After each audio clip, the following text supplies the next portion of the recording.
Hello and welcome to episode number 50 of the Beta Bay podcast.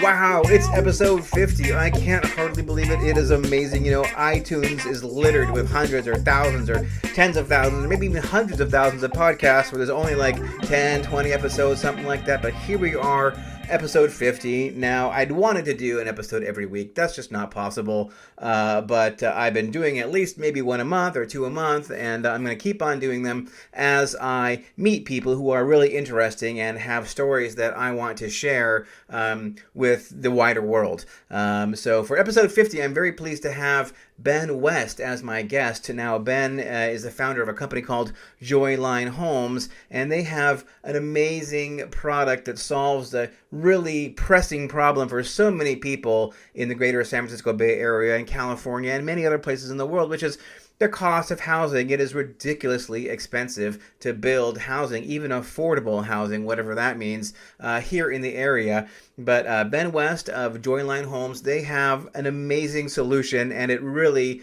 is just going to blow you away. Now, listen, if you are listening to this podcast, make a note to, when you get in front of a computer, go to betabaypodcast.com, find the show notes for episode 50, and embedded into the show notes is a video of the home where we did this interview. The home is presently for sale in Aptos, California, and it is just stunning. It's amazing, and just go check it out. It's going to blow your mind, the kind of product that Joyline Homes is putting out. Now, that product, the actual house, like installed and, you know, on the dirt and all that, $150 a square foot, which is amazingly cheap for our area where construction costs average about $417 a square foot. So I'm really excited and happy to see this kind of innovation happening here in Santa Cruz. Well, there's all kinds of amazing innovation happening in and around Santa Cruz and the greater San Francisco Bay Area. We're kind of known for that. Listen, enough about that. Why don't you just do me a favor, sit back, relax, and listen to what Ben West has to say. All right, Ben, hey, how you doing? Good. Thank you for having me on your podcast. I'm really stoked that you're on our podcast. So, you know, Ben, when I start off my podcast, I like to have my guests tell me a little story to just kind of give us an idea of who you are and what you're about. You have any, like, little story you can share with us? About 10 years ago, I got had a really bad reaction to medication, and I was I've started quite a few companies throughout my life. And I was just not treating myself real well and really stressed out. And instead of, taking a break and maybe doing some yoga and stuff, trying to power through it, I got on some medications that were just wrong. Had a super crazy long battle of about 7 years of my immune system being thrown off. I spent 3 years in bed during the beginning of it because I was in so much pain from my immune system being thrown off from this medication. It was the craziest thing I've ever gone through. And I'm very happy I'm here today. I'm shocked I'm here today because at times I wanted to end my life, not because I was unhappy. I wanted to live. I was very driven to still live. I was just in so much pain. I even went to the Mayo Clinic in Rochester, Minnesota, trying to find answers to what I was going through. God just said, just get off all medication that you're on right now. Just get off all of it, and if you still feel gross, you can do whatever you want to do. So I got off the medication, and over a year's time, I started going back to normal, and I was just myself. It's hard, again, when you're in those situations to gain perspective. And looking back, I shoot myself like, why did I let that happen to myself? Why didn't I understand what was happening to me? It's different when you break a leg and you're in a clear mind and you're clear thought, because you can look down with a mind that works correctly and you can say, my leg is broken. But when your mind is broken because of medications that you're on, it's hard to say, this is the medication.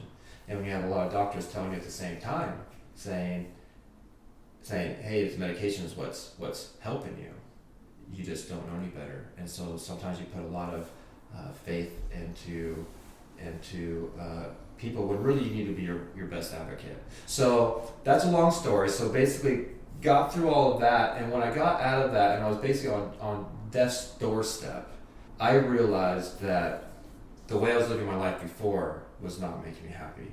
And when you're on your deathbed and you realize that the things that carry you through are the things that are on your mind are the good things you've been a part of in your life. The things that have touched you, your memories, your family, and it's not the things and the possessions you've owned. You don't think about how hard you've worked your whole life to gain all this stuff in life, and that really was a changer for me.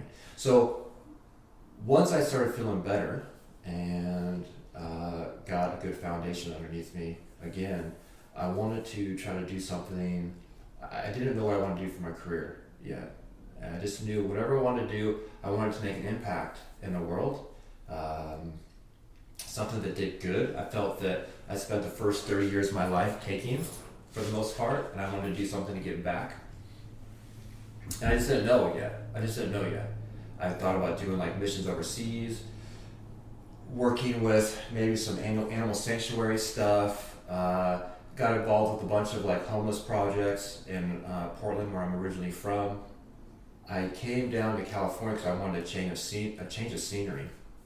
And when you go through something very traumatic like that, everything you look and see around you just reminds you of that. And I just wanted to get out of Portland for a little bit. And when I came down to Santa Cruz, California, just get away, get in the sun, I started looking for housing. And I had a vacation home up in Portland and a 3,500 square foot house in Portland. Very nice, very, very well sought after neighborhood, and had quite a bit of equity in both homes, and was sitting pretty good. And I was like, no problem down in California finding something. Well, when I got here, I was very surprised that what I had, and the equity and the cash that I had, wasn't going to get me much. Be a down payment. A down payment on something. So I came down here and found out very quickly that I'm not going to be able to afford your typical stick-built home. And if I could afford it, it needed a complete remodel, and was almost a teardown. And I've been through remodels, and not only are they expensive, but they're very stressful and very time-consuming. So when I was looking for different types of options, I looked at condos, I was looking at homes, and I just could not find anything affordable in the Santa Cruz County. And even a condo was going to cost me starting around $800,000. So when I was driving to my favorite surf spot, I drove by an open house sign, and it was for a manufactured home, and I went and just keeping all options on the table, went and took a look at it. And I love the home location. It was right by my favorite surf spot. Great walkability to everything. The size of the home was great. I didn't even really mind the park that much. It was actually a very clean park. It was a resident-owned park, so I owned shares in the park, which felt good to me. But I just was hung up on the design. I just didn't like the design much of the home. So when looking for options as far as what I could put inside of that park, as far as trying to find manufacturers of manufactured homes that fit more of my style, coming from being a builder for 21 years and doing mostly contemporary style homes, I just had a different style of home I was looking for. I wasn't really big into the craftsman stuff that we were actually doing back, pre-2008, before the big crash. Then once we came back in 2013, it was pretty much nothing but contemporary, modern style homes. Just no one was doing it, and I was just shocked. I was shocked that no one was doing it, and so I was trying to figure out, if maybe I can, remodel one of these homes to make it fit more of my needs, and that's just expensive and costly. I just went back to my daily work and just kind of slowly started thinking about like the what ifs.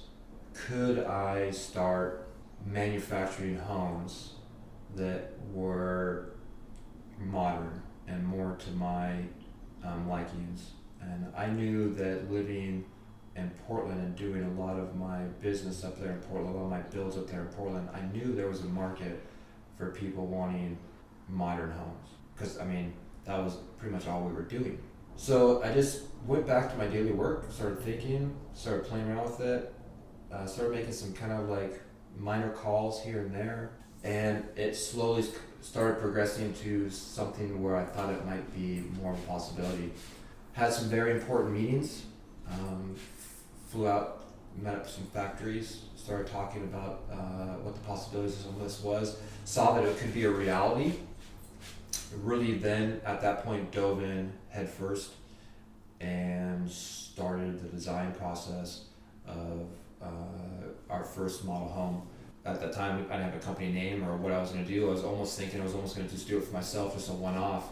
Then at some point, I don't even know when, I just almost felt like this, sometimes the things I feel like we do in our lives, we don't always choose them, they always choose us. And I'm not trying to sound cheesy by saying that, but I felt like maybe this was my calling to do.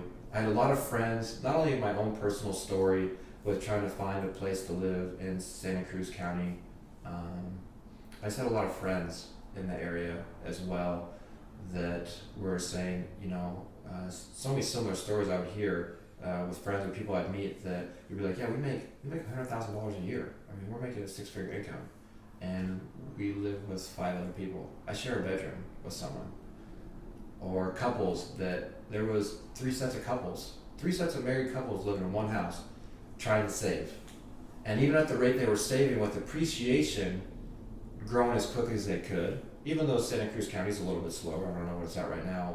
Seb, I don't know, you're probably like 1.7 right now? For what? Appreciation? 1.7%? Yeah. No, well, right now the market I would say is depreciating at the moment. Depreciating at the moment, I think at the moment it is, but it's depreciating. I mean, the markets don't always go up in a straight line forever, right? Right. They have little setbacks, right? Right. So historically, I would say that Santa Cruz appreciates about 4.5%. I'd say a couple of percent above the inflation is what Santa Cruz. Yeah, 4.5. So even if you run those numbers at 4.5%, a typical home in Santa Cruz County that a first home buyer is going to buy is at $1 million, and at 5% appreciation a year, that's $45,000 a year. So who even living with a group of people trying to pinch every dollar, eating top ramen every night, not going out, how are you going to save $45,000 a year to even keep up with appreciation? It's just it's almost like you're caught in this mouse wheel that you just can't get off. I just wanted to do something not only for myself but also for so many people that just want to find home ownership. Well, thank you for that, because that was a lot of. Well, I mean, like what you're talking about, I can feel your pain, I am blessed to have a home, we've had it for a while. Sure. But a lot of my friends do not, and I'm going to go meet with a friend of mine on Saturday, going to sit down with him and his wife and her parents to talk about how they can possibly find a home for them, and it's going to be a very difficult conversation, because unless you have seriously large amounts of cash and high income, it's really hard to find any home you would want to live in almost anywhere in Santa Cruz County, right? Yeah. Maybe they can move to Boulder Creek, an hour away from all their current center of life, Yeah. Or maybe they can move to North Monterey County and pay like $650,000 for something, 5 miles out of town, But there's a lot of people also doing that same thing. Yeah, and then you add to the commute and sprawl and CO2 and it's not an ideal situation. So there are so many people who are just not dying for housing, but having much lower standards of living than one would expect that you would have living in the wealthiest place in the world. Yeah, or even with even that 4.5% appreciation a year, a home that you might have qualified a year ago, you might no longer qualify. You're priced out. You're priced out. Yeah, you get priced out fast. You get priced out very quick. Yeah, absolutely. So, Ben, you grew up in Portland. Now, did you go to college, university at all, or no? Actually, school of hard knocks, huh? No, school of hard knocks. Yeah. But you got a contractor's license. Yeah, I had a contractor's license. Yep. Yeah. Out of high school, I went immediately started working for my stepfather, who is a builder, and I just fell in love with it. I did well in school, just didn't know what I wanted to do in school, coming out of school. I had played around with being an architect. I just dove into building new construction homes and fell in love with it. And you love building. I love building, yeah. And so you came to Santa Cruz. Did you have a license here in California too, or? So dealer's license. No Right. contractor's license. Dealer's license. A manufactured home dealer's license. So Okay. Deal homes. Yep. All right. So you've been interested in construction basically since you got out of high school, sounds like. And how old are you now? I am 39. 39. So that's basically 20 years. Ago. 20 years you've been in the construction, essentially. Yeah. All right. So one thing in the story, which is a really great story, thank you for sharing, the actual name Joyline. Where did the name Joyline come from? Yes. Well, Joyline... So when talking about design and construction, a lot of people talk about lines in a home. We also wanted a name that was uplifting, approachable, and so we combined, joy. I mean, there's nothing much more approachable than joy. And, buying a home can be a stressful experience, but it also be a very joyful experience. And so we want to emphasize on the joyful side of it. With lines, when I'm designing a home, it's nothing but lines on a piece of paper, and when designing the style of a home, from the interior to the lines of the home, we wanted to combine basically finding your joy lines, finding the lines in a home that bring you joy. Joy line, I guess, I ended that with a nosedive. Well, it's good though. Actually, I like it because the lines on a home, right? I mean, and lines really are really great in a home, right? I mean, like a home. Because when I think lines, I think like sight lines, right? Like sight lines, exactly. Like how you look at a home, right? Like we're right now sitting in your place in Aptos Pines, and the lines on this place are incredible. Like I mean, like they're phenomenal. Yeah, clean, like very very clean lines. Very clean lines, right? Yeah. Exactly, and that's like it's a whole sort of like. You said modern, right? Yeah. Is basically it. And like that's kind of like a hallmark of a modern design, right? Is basically clean, uncluttered, almost simple. And the house the house feels kind of simple, but yet it's very I want to say ornate because that's not the word for it. It feels like luxurious, really. It feels like a luxurious home. It feels definitely upscale for sure. Yeah, lines are used a lot when it's kind of like a overarching kind of umbrella kind of term, especially when even going to a gallery looking at artwork to talking about a home or the way it's decorated or the lines of like the architecture of the home. A lot of people use that word lines, the lines of something, and so we like the name Joy Lines. Right. Well, I think it works. I love the word joy because obviously it instantly makes you feel happy, right? Like and the house actually feels really happy as well. So this house right here we're sitting in, this is not a modular home. This is a manufactured home, or what's the? So this is actually our homes can be built as under the manufacturer home stamp, or which is governed by HCD, which is state ran. And HCD is then is overseen by HUD, which is the federal government. They can also be built under modular standards, which adds significant costs. Really, the benefits of building modular, really in our structure of how we do things, really isn't beneficial to our clients because we found this Goldilocks zone of building. Finding a pathway to build our homes and our style of homes under the HCD or federal requirements passes down significant costs to our clients. Also streamlines things. Our permit prices are unbelievably inexpensive. I can get them in the same day. Our cost to build a home are at around $110 a square foot to our clients. And our time frames to build that home are really we can build a home in about 2 weeks, but to get on the waiting list, to get in the queue, it takes usually about 2 months to get started on a home. But from the second we start designing a home with a client to us delivering the house and it's sitting on your property is 3 months, and that's an unbelievable time frame. Because normally, I mean, like I'm remodeling my kitchen right now. We're 4 months in. Versus so even like stick built homes, you're looking at a year at best. You can be looking at $15,000 to $30,000 in permits.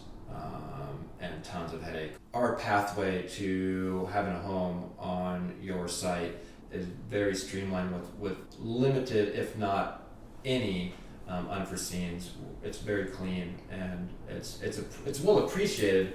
And coming from being a builder for so long, I've been through it all, and so I love being able to have a process that's so clean, and all the pieces just seem to fit when they need to fit.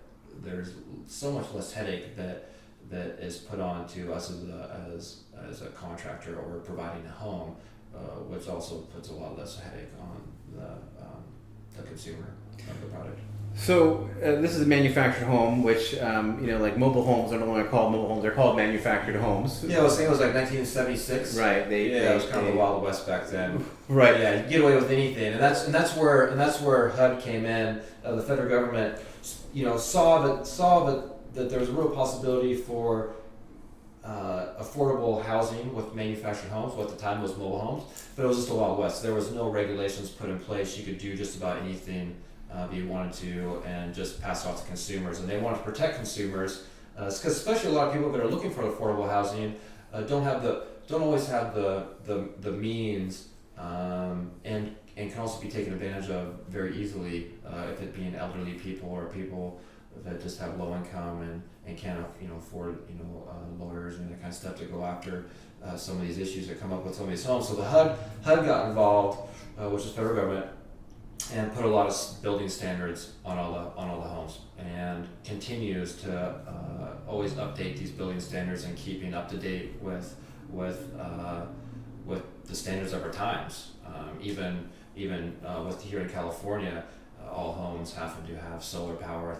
The manufacturers of manufactured homes are moving up to date with building the truss systems to be able to hold the weight of manufactured or of solar panels. A manufactured home is not built to a lower standard, right? It's not, right? I mean, like, it has to follow the UBC or whatever, right? The Uniform Building Code. So manufactured homes fall under very strict guidelines that are put in place by the federal government, and all manufactured homes have to meet those guidelines. And those guidelines, because they're actually so strict, supersede county standards and building codes. So federal actually trumps all those, and that's because they're very strict on what we need to do.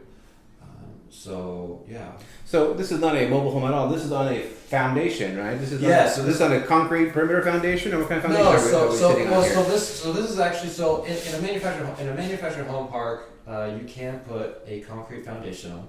On private land, we always usually suggest every people to put a concrete foundation on. This is like slabs or perimeter, or what do you mean? Like a perimeter foundation, like is a cinder block with concrete. Stem wall. This is actually done on an upgraded foundation system from like your typical what you typically see inside of a manufactured home park. This is done on metal pier pads that are tied to the ground in certain areas, and also then have seismic straps that pull off on 45 or angles to keep the home very secure if there was ever a case of an earthquake. And this is considered a home attached to real property on a foundation. And it's finances like any other home. I could go down to like Quicken Loans and I can get up. Yeah, but that was the whole purpose of it, right? Right. Because people that are coming in looking for affordable housing aren't necessarily going to have cash, and so they're going to want to have like FHA or conventional financing with 5% down. So we wanted to at least make something that anybody can anybody can buy. Anybody can right. get into. So you can get any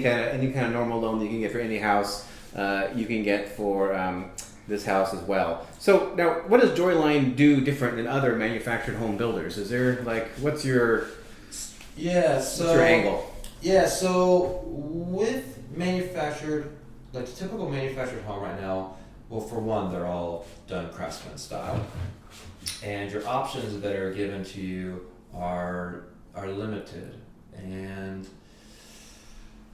we wanted to be able to bring not only a different style of home, a more of a modern style of home, something that's very different, but also bring unlimited customization options to the client.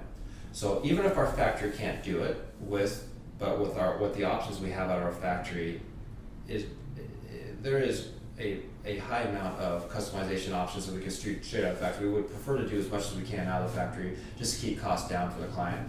But whatever we can't do in the factory, we just deliver to the home, and we can do on location. Now, there's some things that we just have to do on location anyways, like the glass partition walls inside this house. They're just not going to make it down the road.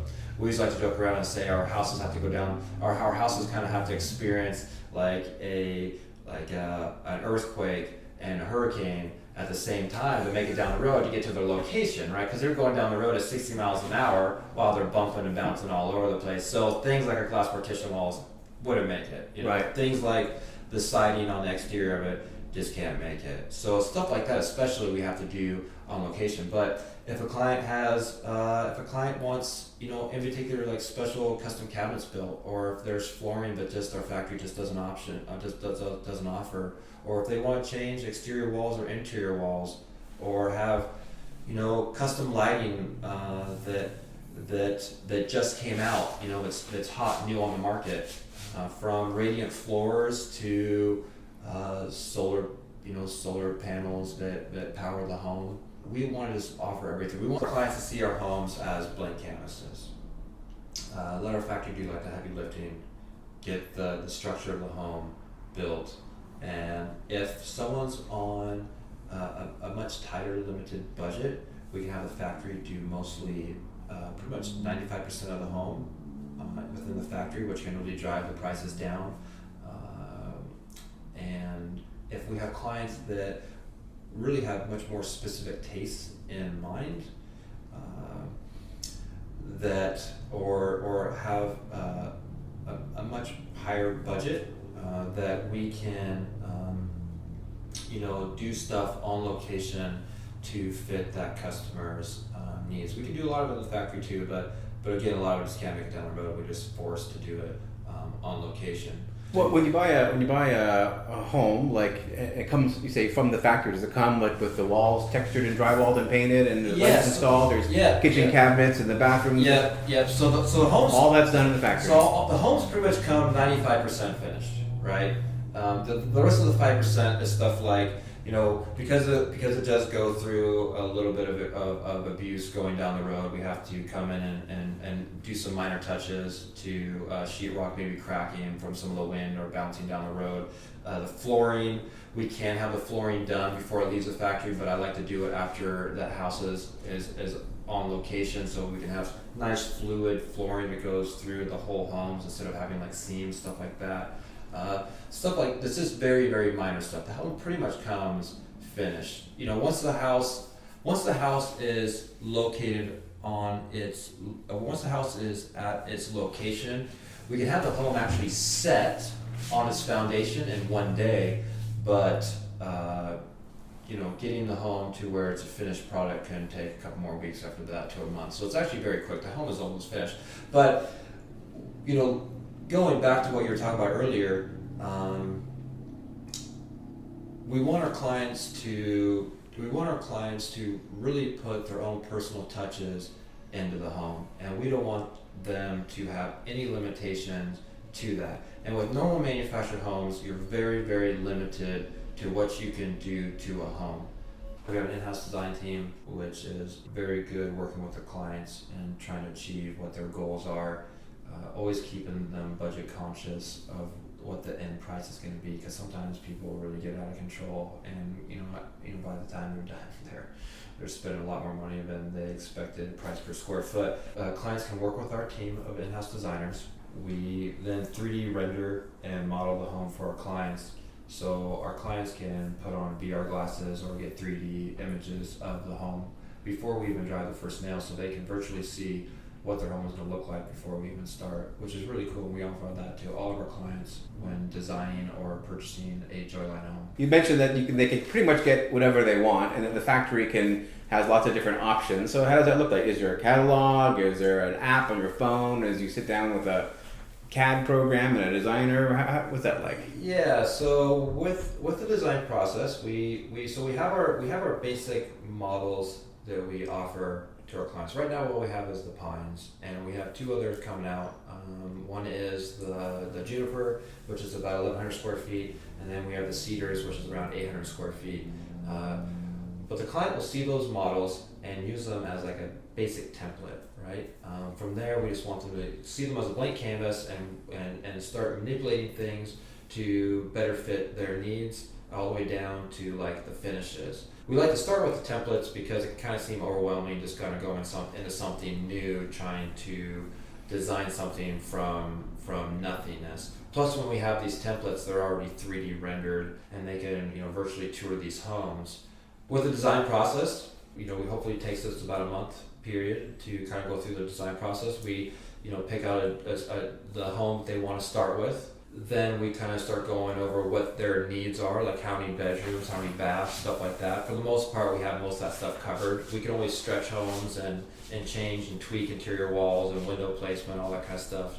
Very easy for us to do.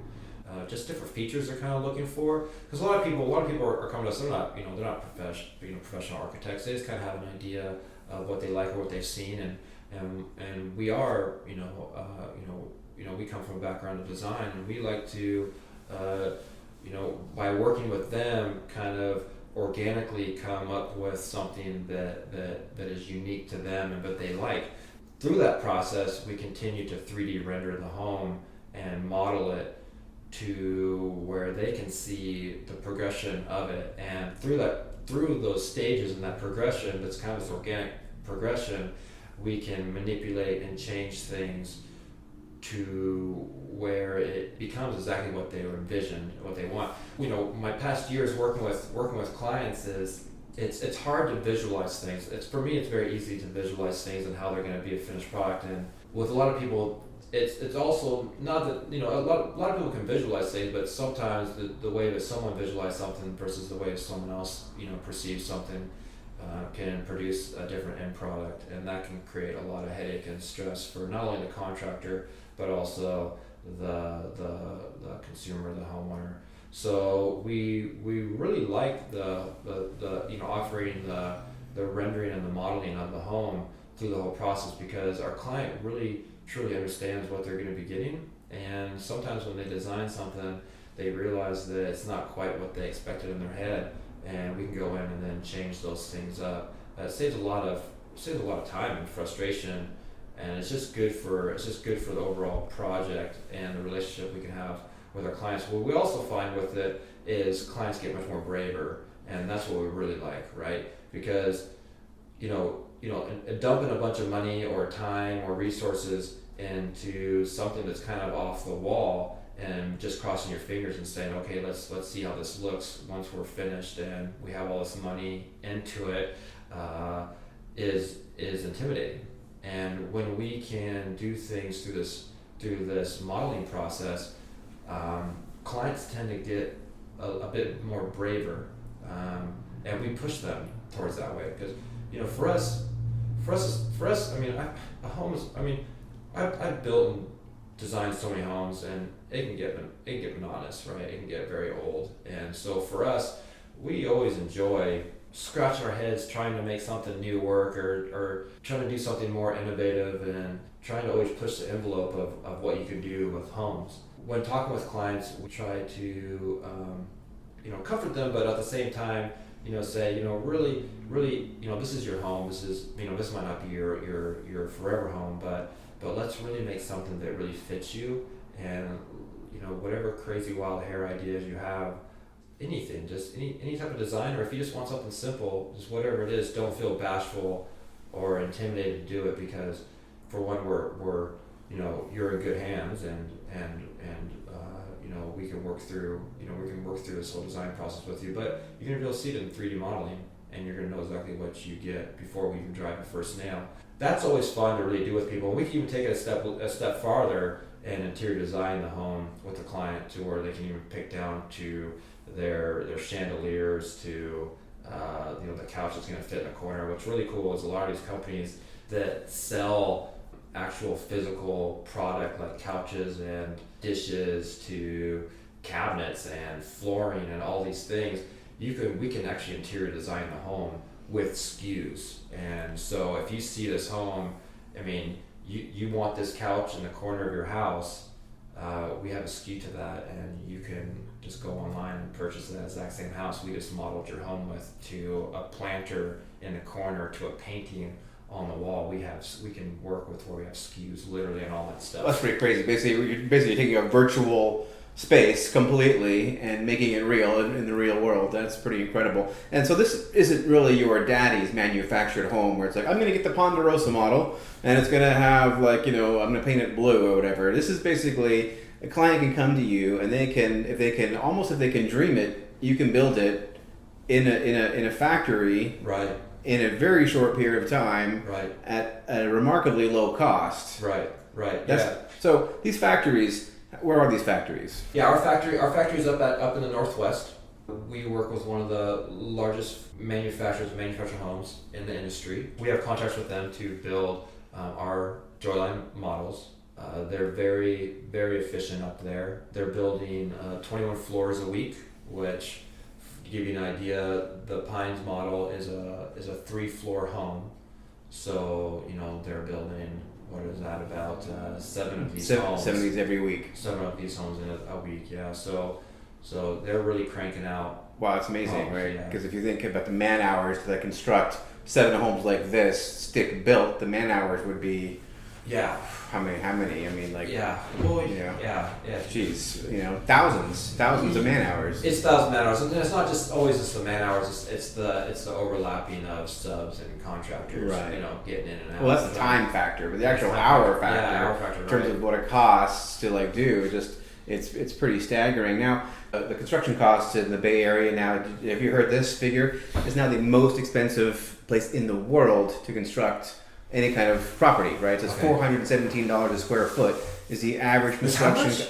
$417 is average construction cost in the San Francisco Bay Area, and that includes Santa Cruz. So if you're able to put together a place for 110 and then more for the foundation and whatever, but you're still probably a good bit under 150 a square foot, right? I mean, like. Yeah. So amazingly. Yeah, but even when you're talking about $415, that's to build the home, right? So you're not talking about all like the site prep and so much other stuff that goes right. into it. Yeah, right? exactly. There's so much more that goes into it. Yeah, our home started $110 a square foot for a base model.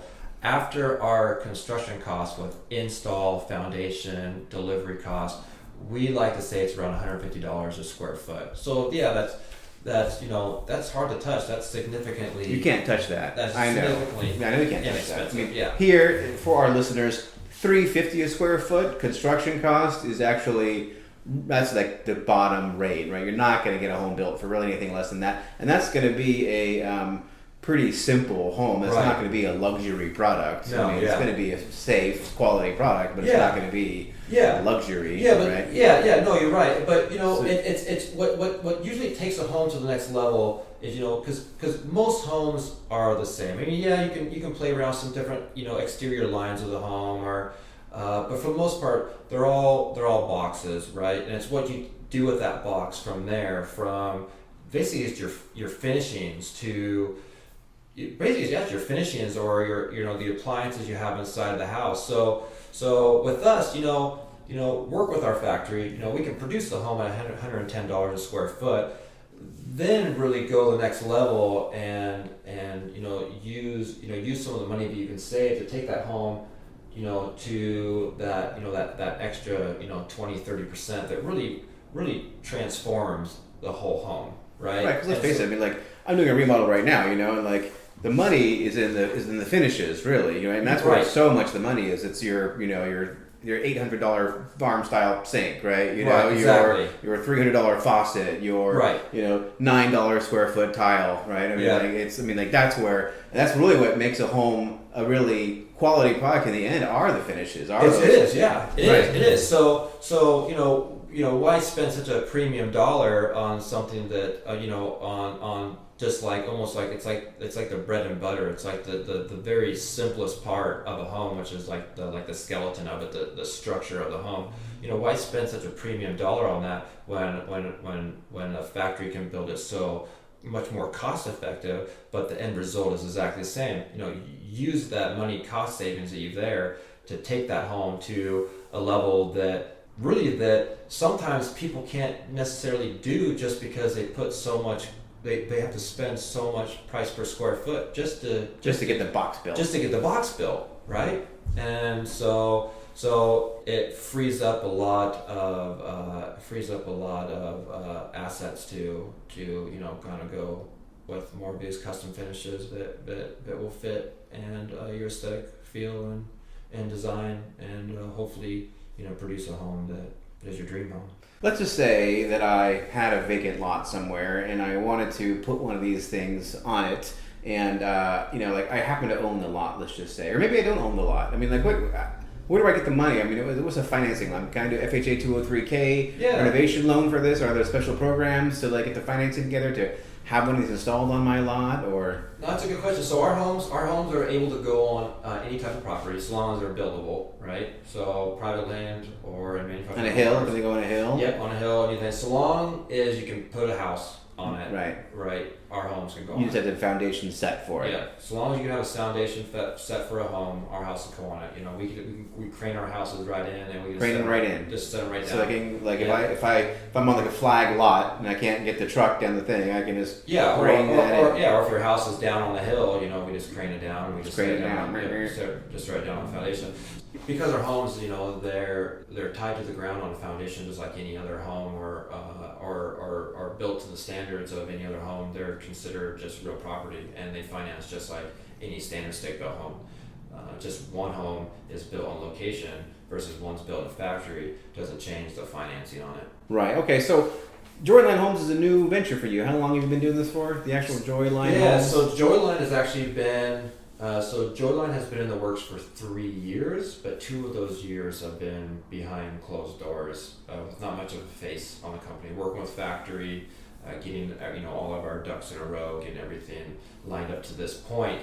And so once we actually acquired this land, which we didn't expect to acquire so quickly, it just kind of fell into our laps. We jumped on it. We actually wanted to have more models in place before we kind of said hi to the world and showed our face, but this piece of property came through in Aptos Pines here in Aptos, California, and we just want to take advantage of it. So we threw our flagship home, the Pines model, on it. It happened to fit on it, and so we ran with it. And so we started we purchased this home, or we purchased the land which had a home on it. We scratched the home about going on almost a year, so January. So as of January, that was when I guess we kind of started, to say, here we are, Joyline. But we really didn't even market then either. So we started pre-selling the home back in about April of this year. So really, I think that was the first, kind of advertisement was back in April. So very fairly new company. So where do you see yourself 5 or 10 years down the road? What's the sort of medium-term plan for Joyline?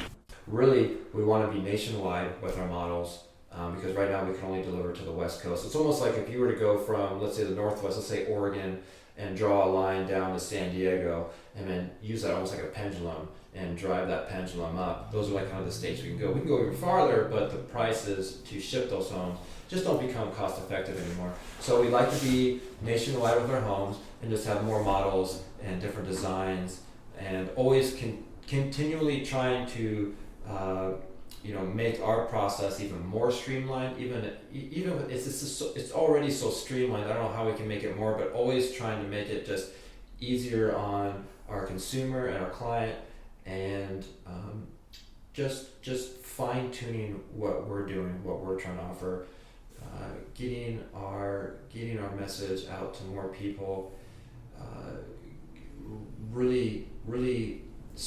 Really trying to, at 5 years, I hope that we can change the stigma of living inside of a manufactured home park.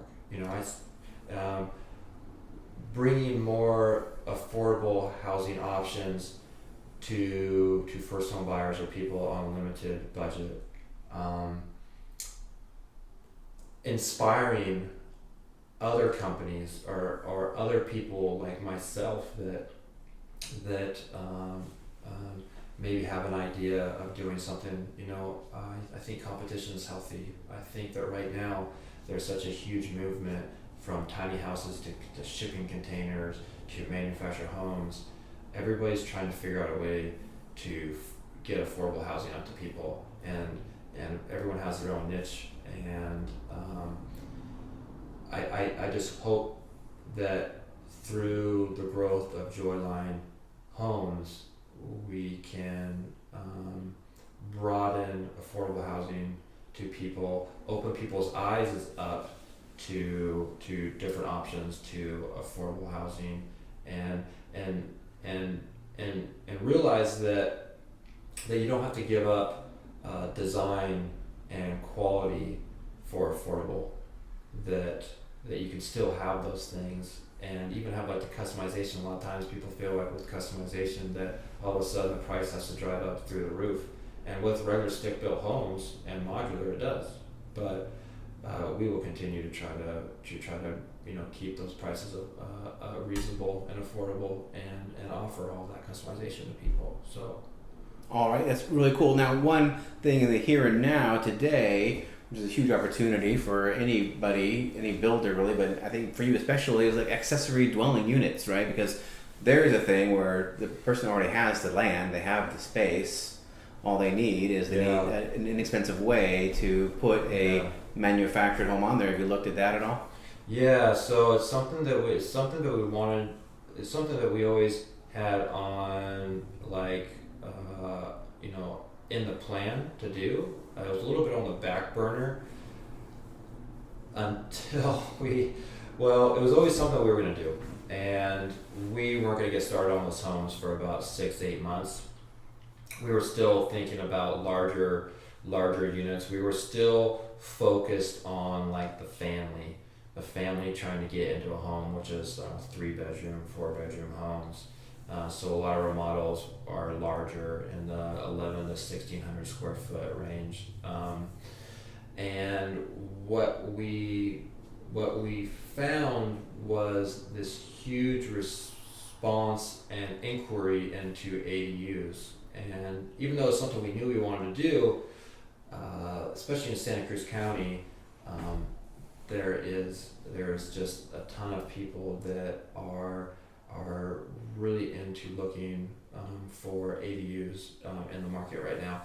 Santa Cruz County lifted a huge moratorium on ADUs for personal property, or for land owners, or you probably know more about that than me. How am I saying it? I'm saying it incorrectly. For property owners. Yeah, for property owners. Yeah. So Santa Cruz County kind of lifted the moratoriums on property owners to put ADUs. And what's cool is I've heard about this in the past, and when the county, I like it when counties show real motivation to try to do infill, and especially working with homeowners and ADUs, because I've seen in the past where they're saying, oh yeah, you can put an ADU in, but here's all these requirements, almost red tape you have to go through, and it's just like, oh my god, this isn't even possible. Clearly, it's not a huge priority for you guys to do infill. Santa Cruz County is totally different. I mean, they're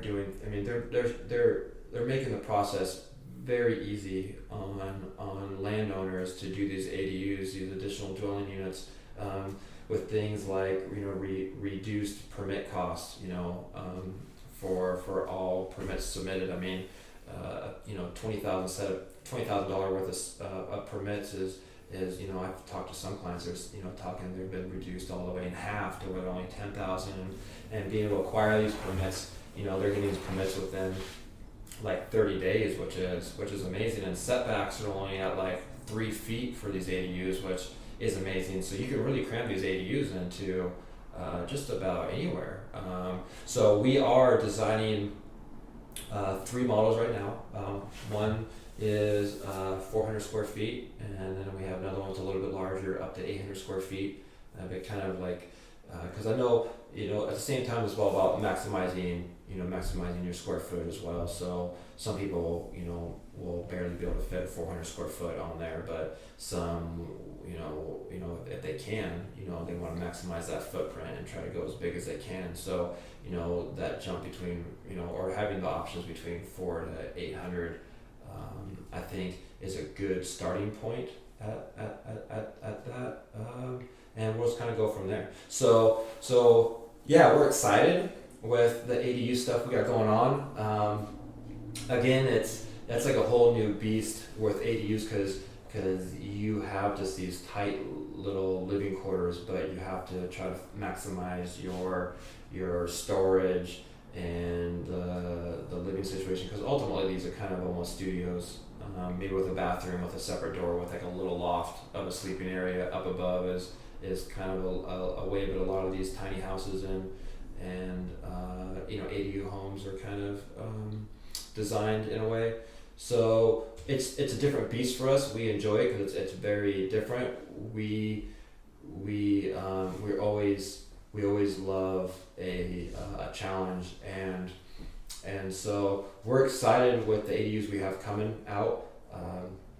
Trying to do something different also, that kind of that encapsulates Joyline and what we're doing and meets our requirements as far as design and functionality, and at the same time also hits that affordability marker.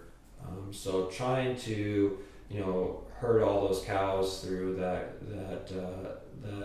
very narrow gate at the same time is sometimes time consuming, but we're getting there. And so hopefully in the next 3-4 months we'll have some ADUs available on the market for clients to purchase. So stay tuned on that. 640 square feet. That's the magic number, because that's the one that fits in my backyard. 640. 640. Well, the county, they basically say, depending on your zoning, your location in the county, here's the biggest, ADU you can have. And for me, it's 640 square feet. So just make a note of that. So we got to wrap things up here. But before we do, let me ask you if there's any questions that I didn't ask you that I should have asked you. Well, yeah, sure. So a lot of people will wonder, how long does this kind of process take, or what is the process of a Joyline home? We like to say from the start, when we start the initial design process to you eating dinner inside your home, we like to say it's around 4 to 5 months, depending on how much customization you have.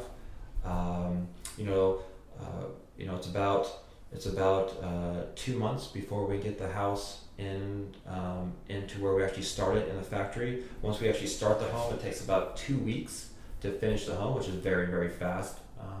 So at about 3 months, the house is sitting on your location. It takes about a day to set the home on its foundation, and again, depending on your customizations and stuff we have to do on the ground, stuff that just couldn't make it through transit, we then do that stuff there. And it can be anywhere from a couple weeks to a couple months at that point. So we like to ballpark it around 5 months to do that. Again, I think the main thing I would like to drive home to people is that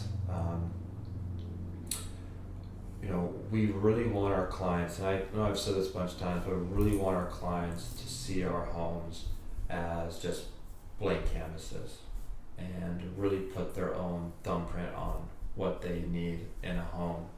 Because our factory can build 21 floors in a week, and we have automated services, and it's such a line production where we're buying products on we're buying all the product at huge bulk, and buying even lumber cut to size. Like if I need and like a regular stick built home, if I need to build a sidewall at 9 foot, I'm buying 10-foot material, and I'm lopping off a foot off each one of those pieces of 2x6. Well, we can order that stuff right to fit, and to where we don't have to cut it. And there's just so much stuff like that where we can just buy in bulk, and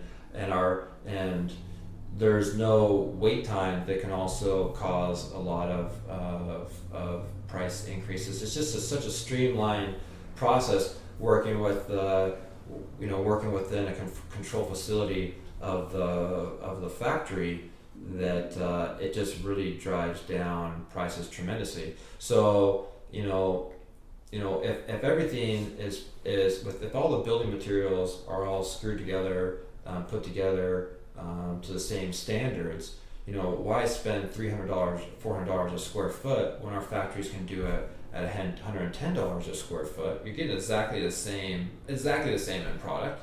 With those cost savings, use that money to either just pocket and don't do anything with it, or have fun with that money to the things that really take that home to the next level, or that home that fits more your needs, or your aesthetic appeal, as far as some of your custom finishes, to fun siding that we can put on the house, to now we're throwing solar panels on, so to put radiant heating in the home.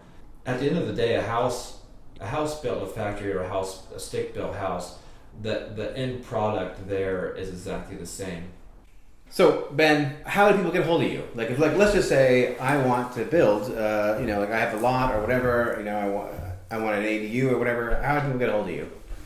So you go to our website, which is www.joylinehomes.com. You can email us through the contact page of that. You can also follow us on Facebook. What are you on Facebook? Joyline Homes, Facebook.com/Joyline Homes. We are Joyline Homes on Facebook. You can also follow us on Instagram, which is Joyline Homes on Instagram as well. Pretty much you just type in Joyline, you can find us on all sorts of different platforms, and it's very easy to get a hold of us through there. You can email us or direct contact anyone on our team. Everyone's listed on there, and we're all very happy and eager to talk to all of our clients. So, yeah. All right, everybody, I want you guys to, listening to this, to check the show notes on baytobaypodcast.com. So for this show, we'll have embedded some video that we took here, and so you'll get a feel. I'm sure you're going to be blown away by what we're talking about here today. So Ben, thank you so much for making the time to join us on the Bay to Bay podcast. I really appreciate it. Yeah, thanks so much, Seb. I really appreciate you having us on the podcast. We're just so happy to be here with you. All right, that wraps up episode number 50 of the Bay to Bay podcast. I really hope you enjoyed listening to this episode and hearing what Ben West has to say, and his passion for his work. It's really impressive, and his work is actually just mind-blowing. So again, go check out the show notes. Find episode 50 on baytobaypodcast.com. In the show notes, there's a video that shows the home that we were in when we recorded that episode of the podcast, and it is just stunning. Also, the contact information for Ben West and Joyline Homes is also in the show notes. So do yourself a favor, go check that out. It is really super cool. Listen, I would be remiss if I didn't mention the fact that this here podcast, the Bay to Bay podcast, it is sponsored by thesoldbook.com. That's right, go to thesoldbook.com to get your free copy of my book, Get It Sold. It's all about how to sell your home quickly and easily for the very highest price possible, and have a good time doing it. Now, this is a real book. You can actually buy this on Amazon.com. It does cost $13 there. It does have a number of 5-star reviews, but check it out. I will send it to you for free. Just go to thesoldbook.com and order your copy today, and check it out. If you use the coupon code FREESHIP at checkout, that's FREESHIP. Use that coupon code FREESHIP at checkout. I will even ship it to you for free. Now, how is that? Pretty good deal, right? All right, well, that wraps up this episode of the Bay to Bay podcast. Do me a favor, share it with all your friends and family and anybody who is interested in what's going on in and around the greater San Francisco Bay Area. I'd be really stoked. Oh, of course, give me a 5-star review on iTunes. That would be really awesome. All right, well, that's it. I will have another episode up again before too long.